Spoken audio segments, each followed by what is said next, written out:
Please stop reading the Bible out of context. And please stop skipping hundreds and hundreds of verses all the while cherry picking the ones that aren't pretty. Anyway, baby killing God, you say? Interesting. Alright then, let's talk about it. The very first time when God gave out the threat of taking a child's life was in Exodus chapter 11 verses 4 to 6. However, if we are to turn a few pages back and read Exodus chapter 1 verses 15 to 22, then we'll see how the Pharaoh did something way worse to the newborn. Newborn, I tell you, sons of Israel. With this context in mind, we could think of three possibilities. It's either that God was avenging the fallen children of Israel, God was giving Pharaoh a nasty reality check by letting him experience the pain of loss, or God wants the entirety of Egypt to see that Pharaoh and his family weren't as mighty and godly as they were taught to believe. For in ancient Egypt, the royal family is believed to be direct descendants of the gods of the do-what, thus making them gods as well, or it could be a combination of those three, I don't know. Let's then skip to Judges chapter 21.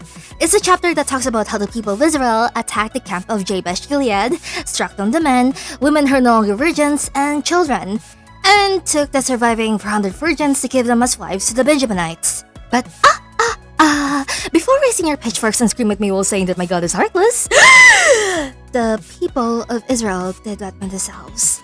Without God. God never commanded them to attack Jabesh-Gilead in the first place, or take those 400 virgins away from their homes to become the wives of the Benjaminites.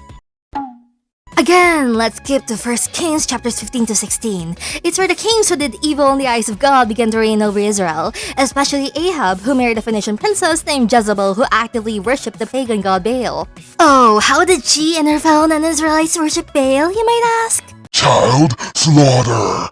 And that alone was more than enough to invoke God's rightful anger. Psalm chapter 137 verses 8 to 9 too.